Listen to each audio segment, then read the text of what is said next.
Hello, class. I wanted to share with you a quick video about my personal views on educational technology and using technology in the classroom. Now, full disclosure, my PhD is in educational technology. I just finished my PhD in 2019. So I've been a student very recently. And my view of educational technology really stems from working with students and faculty. And in taking some classes, I would think, wow, this would really be neat if I could see it, or if I could hear it, or this history paper would be neat if I could hear the radio broadcast from World War One, or music from World War One. And so I just always kind of felt there was just a better way to do things sometimes.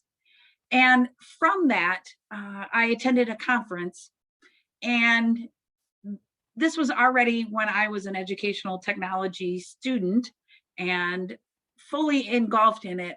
And I went by a table, and on the table was a vendor who was selling these little, I guess you would call them little kits that were little robotics kits.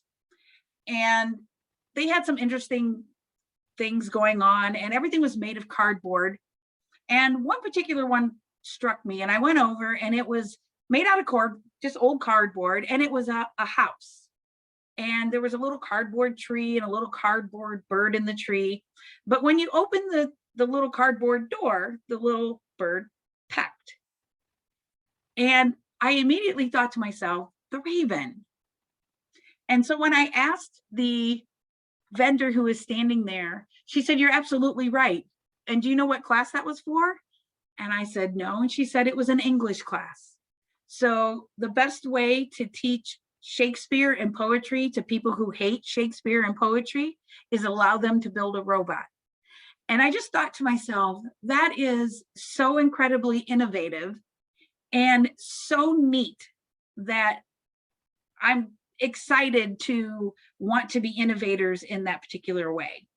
So for me, educational technology is a way to open up doors for students, to get them involved, to get them excited, to really appeal to the way that each student learns by using different types of technology and putting it in the hands of students. So I see very much value in doing that, as long as it's done efficiently and effectively, which means you don't replace the learning, you enhance it. And that's a very key issue. And you don't overwhelm the student with the technology. You have to pick technology that fits within your learning objectives. And that's part of the challenge. And we're going to learn how to do that later on in the module. So some would call me a tech geek, but to be honest, not everyone has the same views I have, and I realize that. But I do have to say that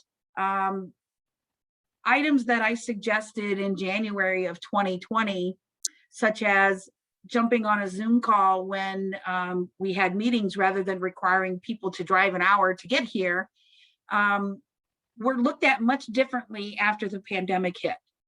And then suddenly people were more open to technology and using technology and the benefits of technology once they were forced to do so. And a lot of times it's simply because faculty maybe are nervous to use technology. They don't feel very comfortable. They don't feel very well trained. Maybe they think they don't have time, or there's no money to get technology. What you'll find in our class is that we will use only technology that is free.